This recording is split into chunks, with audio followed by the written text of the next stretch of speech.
অনেক দিন ধরেই ভাবছিলাম যে কলকাতা বইমেলাতে যাব, কিন্তু যাওয়াই হয় না। প্রথম যে বইটা কিনলাম সেটা হচ্ছে ফ্রান্স কাফকা। এখানে ফ্রান্স কাফকার কিছু শর্ট স্টোরিজ আছে, ছোট ছোট স্টোরি। আমার অনেক দিন ধরে কেনার ইচ্ছা ছিল। এত আলসেমি যে ভাবি কাল যাব কাল যাব কাল যাব, যে শেষ দিনের মাথায় চলে গেলাম কলকাতার বইমেলা। তারপরে গেটগুলো একটু দেখলাম, সুন্দর করে ভালো করে দেখলাম। তারপরে গেট দেখতে দেখতে কনফিউজ হলাম যে কোন গেট দিয়ে যাব। সেকেন্ড যে বইটা কিনলাম সেটা হচ্ছে রাস্কিন বন্ডের দ্য ব্লু আমব্রেলা। বইটা একটা মেয়েকে নিয়ে, যে একটা ব্লু আমব্রেলা দেখে এবং সে চায়, মানে খুবই ইচ্ছা তার ব্লু আমব্রেলাটা নেবে, এবং সেটা নিয়েই স্টোরিটা।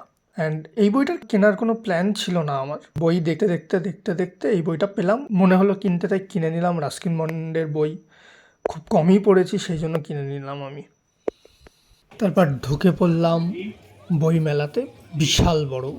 দেখে আমি মনোমুগ্ধ হয়ে গেলাম। তারপরে জাগো বাংলার লোকসঙ্গীত দেখলাম। সঙ্গীতগুলো খুব সুন্দর এবং মনকে একটা আলাদাই অনুভূতি দিচ্ছিল।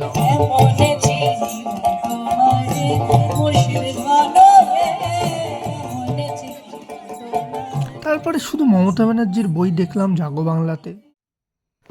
থার্ড যে বই কিনলাম সেটা হচ্ছে জুলস ভার্নের কিশোর রচনা সম্ভার। এই বইটার কেনার স্টোরিটা এটাই হলো যে, সামনে একটা কিউট মেয়ে বসেছিল, তাকে দেখতে গেলাম। দেখতে গিয়ে এই বইটা দেখতে পেয়েছি, দেখেছি কম দাম।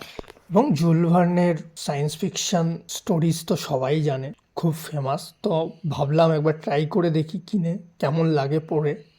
তো কিনে নিলাম আর কি। পৃথ্বীরাজ সেন অনুবাদ করেছে, উনি খুব ভালো অনুবাদ করেন।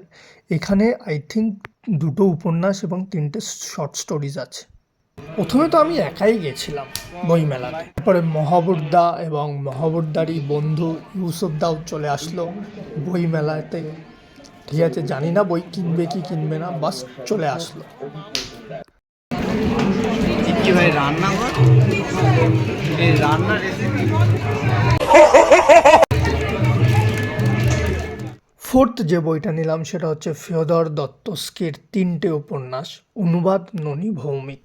দত্তস্কির বই তো কেনার ইচ্ছা ছিল, কিন্তু আমি জানতাম না যে এটার অনুবাদও আছে। কিন্তু অনুবাদটা পড়ে অবশ্যই দেখতে হবে যে কেমন করেছে, দেখে বলবে। এখানে 3টে হয়তো অবশ্যই উপন্যাস আছে। এই সময়তে মনে হয় কুইজ হচ্ছিল, তো সবাই চারিদিকে ঘিরে ভিডিও ফুটেজ করছিল, সবাই দেখছিল যে কে কুইজে যেতে। কাকাও খুব গভীরভাবে দেখছে, বাহ। কিন্তু ওদেরকে ওই পড়ার জগতে ঢোকান। আমরা কিন্তু এভাবেই শিখেছি, এবং এখনো কিন্তু যেটা করছি সেটা হচ্ছে শুনে যাচ্ছে। প্রত্যেকটা বইয়ের স্টলে স্টলে আমি যাচ্ছিলাম বই দেখতে।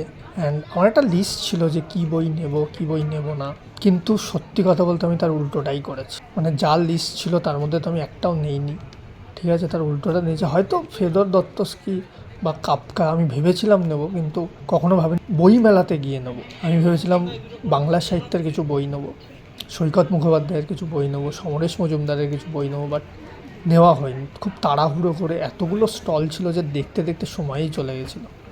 ঠিক আছে তো। ফিফথ যে বইটা নিলাম শিবরাম গল্প সমগ্র, শিবরাম চক্রবর্তীর লেখা। শিবরাম চক্রবর্তীকে নিয়ে, লেখককে নিয়ে আমার কিছু বলার নেই।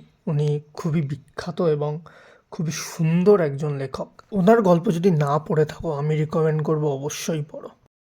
তারপর আমি জানি না কি হচ্ছিল, সবাই দেখছে, সবাই হাসছে, পুলিশরাও আসছে, পুলিশ কাকারাও দেখছে, হাসছে, বুঝতে পারছে না কি হচ্ছে। মানে আমি বুঝতে পেরেছি কি হচ্ছে।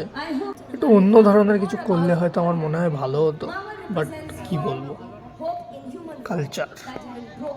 Confused and ordinary people can rise to the top, take care of people, University. and make this world a better place for living.